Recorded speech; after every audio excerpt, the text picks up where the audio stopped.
I'm Lance Yelvington for CyberCountry. If you listen to any artist sing on the radio these days, you're likely to hear the same kind of cookie-cutter tune you just heard 5 minutes ago. You don't get that impression, though, when you listen to Bryan Clark sing. Find out what I'm talking about in this CyberCountry Minute. Well, I think it's kind of a cross between songwriter material and instrumentalist. So usually, at least when I was growing up, I would listen to songwriters that were great songwriters but maybe couldn't play their instruments as well, and I'd listen to my guitar heroes and be totally impressed with them, but the songs weren't that great. So I'm just trying to bridge those two gaps. That's kind of what gives me focus and drive.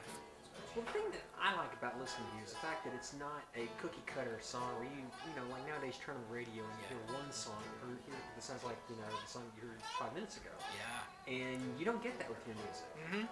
And really, I think that comes from a unique background, a unique set of experiences that you have, because you've been all over the place, and you contribute that through your music. Am I right about that? Yeah, you are, yeah. I mean, it's from studying jazz for so many years, and composition, and classical composition, electroacoustic music, avant-garde stuff.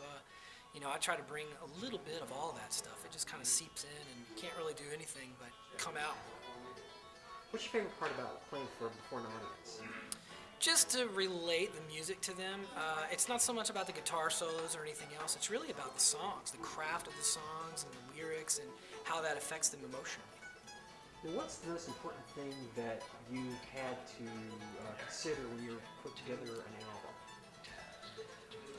Real material, first and foremost. Just finding out what the vibe of the record's going to be, what the projected audience is. I mean, I've done other records that aren't bluegrass and Americana stuff. That's more straight modern jazz, and then I've done a lot of very experimental stuff too. So it's way out of this field. But when I'm putting together a new project, I just think about the material and who might the audience be. How hard is it to pick songs?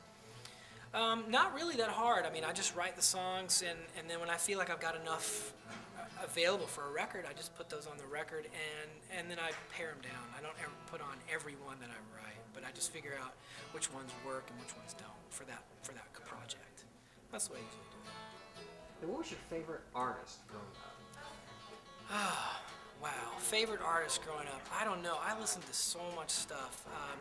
I mean, stuff that would just come to mind would be Stevie Ray Vaughan, Eric Johnson, Billy Gibbons, certainly Johnny Winter, Edgar Winter, Freddie King, Albert King, B.B. King, Clarence Gatemouth Brown, Townes Van Zandt, Guy Clark, Steve Earle, Lyle Lovett, Robert Earl Keen. I mean, these are all Texas people mostly, but that's where I grew up, so that's what I kind of grew up listening to. And then, of course, all the pop acts. Loved XTC, Elvis Costello, Billy Bragg. So a lot of the 80s and late 80s, early 90s Brit acts were an influence on me too, especially lyrically. One thing too that I think I've pulled out of your bio is the fact that you have looked at Buddhism and have analyzed that and tried to draw some experiences and some inspiration from that sort of influence, which there's not a lot of people that work in Americana country folk that have that. Yeah, I guess so. You might be right. I just like I like the meditative quality and the psychology that goes behind everything with Buddhism. That's the big attraction for me, and it's a different way of looking at life, and I find that it's really helpful, especially in artistic endeavors. It's just been a tremendous source of inspiration. One thing too, I know you're an adjunct faculty over at Belmont University.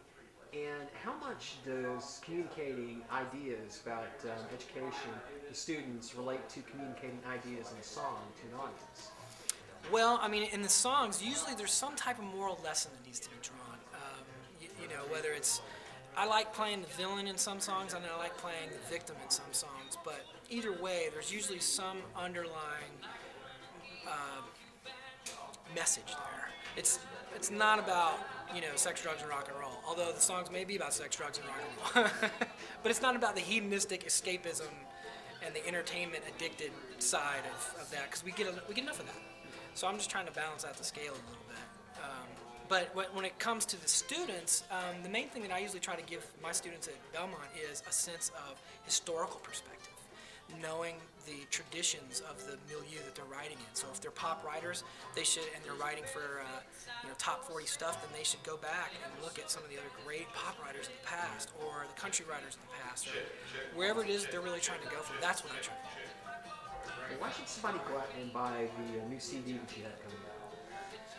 I think I think it's really good food. I think it's good artistic, spiritual food. It's not preachy. It doesn't have a preachy message, but I think you're going to walk away from it going, this is not a record I'll be tired of in 4 months. I might listen to it for the next 3 or 4 years. And that's kind of the thing that drives me. I want to get something that's got some staying power. So I think that they'd be well served if they bought the record. Hi, I'm Bryan Clark. I'm a guitarist, composer, singer, songwriter, and I would love for you to buy my new record, Gossip, Inspiration, and Slander. It's available on my website at bryanclarkmusic.com, and you can get it on CD Baby, iTunes, Rhapsody, and all the major online retailers. So if you get a chance and you're hungry for some new music, come by and check it out.